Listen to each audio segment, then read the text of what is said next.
Out of the 6, these are the two that I am presenting to you as your choices, and you're going to hear today about Dennis Craig.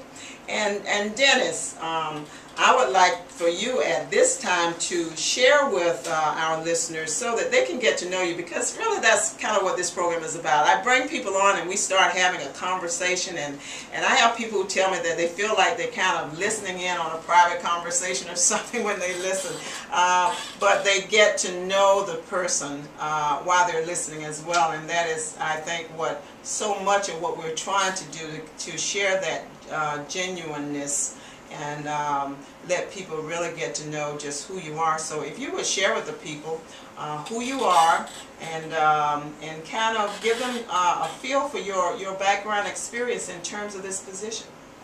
Well, thank you, Gwen, and thank you for the kind words. I appreciate that. I was born and raised in Pittsburgh. In 1960s when I was born, so I'm not quite 50 yet, but later this year I will be, so I'll be getting that AARP card myself. And I went to school there. I got a undergrad degree from Duquesne University in music education. Then I went to law school at the University of Pittsburgh, graduated in 1986, and more importantly, in 1992, I met my wife, Terry. She was born and raised in Pittsburgh as well. We met, got married the same year. In 1994, we were blessed with twin baby girls. And one of our girls had special needs, lots of health issues.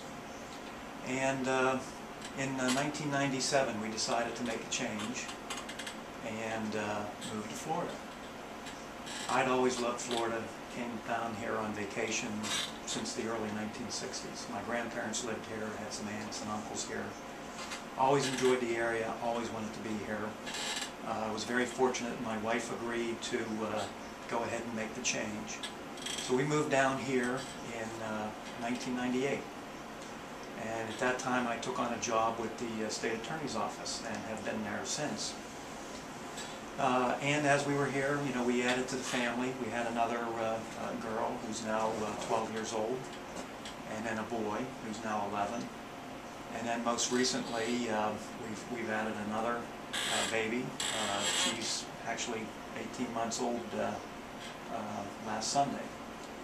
So a large part of who I am is effectively my family. You know, my wife and I, we've had a loving relationship. We've had the children. Children are well adjusted, happy, all doing well. And I think that that's a large part of who I am. Now, as far as legal experience goes, after I graduated in '86, I worked for a small firm, and then worked in a partnership, and ultimately I was in private practice with by myself. And I did that up in Pennsylvania for 11 years. Did practically every part of the law that you can imagine. I did civil work, criminal work, both in state courts and in federal courts. Did bankruptcy work, family law work, estate work, tax work, appellate work. Pretty much I was the jack of all trades. And of course, I don't want to say the rest of that phrase. I don't know if your listeners know it's the jack of all trades and master of none, because you really do need to know what you're doing while you're doing it. But pretty much that's what I did in the Pittsburgh area, western Pennsylvania. And after we came down here, I was with the state attorney's office, and basically has acted as a prosecutor. For 8 years, I was the supervisor at our office down in New Smyrna Beach. And more recently, within the last 5 years, the main concentration has been on prosecuting felony cases and the more serious cases. Within the last 5 years, I've had the opportunity to try 89 jury trials in 5 different counties. All 4 counties that are in our circuit plus Brevard County.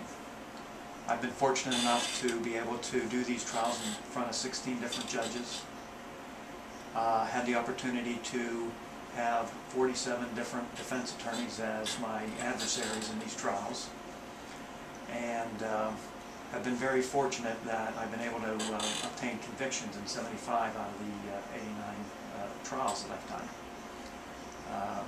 I've had the opportunity to have very interesting trials. I had a trial last week involving a hate crime, and that's somewhat unusual. I know the News Journal actually said that that was the first that they had known of in the entire circuit that was prosecuted through trial. I know the reporter, Jay Stapleton, told me that I guess some judges called him and said, well, way back in the 90s there might have been a prosecution of a hate crime, but I don't know. Had some other interesting cases. We had a dogfighting case. That was unusual. And had some interesting things that went along with the cases. I've done a lot of serious cases, murders, rapes, aggravated batteries, carjackings, home invasions, arsons. Pretty much you can name it, and I've done the trials, and been very fortunate to have the support at the State Attorney's Office all the years that I've been there, and have been able to work closely with some very great people there. Is that usual to have that kind of a track record in terms of wins and losses? Well, it's hard to say, and it also, you know, when you look at the wins and losses, you really shouldn't look so close at that.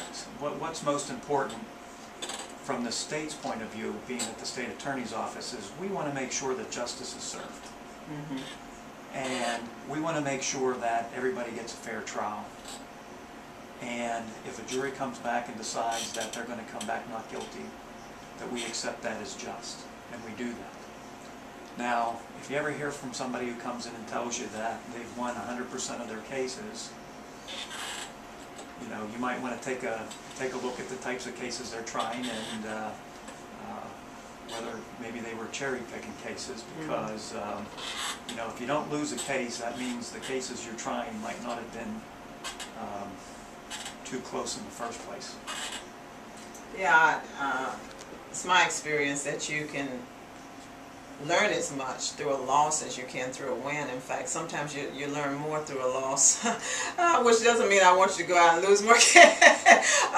But I think you do, when something like that happens. Sometimes I'm sure it has to do with insufficient evidence, or of course you guys will make a decision as to whether it's sufficient or whatever before you go forward. But sometimes there are things that you might gain in terms of what needs to be shored up in regard to that loss. So there can be some gain in that. You mentioned the hate crime, and we hear a lot about hate, and we hear a lot about crime. We don't hear a lot about the two of them together. And I know that the hate crime in terms of Florida, that was brought about when, and what is it that distinguishes a crime that makes it actually a hate crime, and in order for you to be able to prosecute it that way?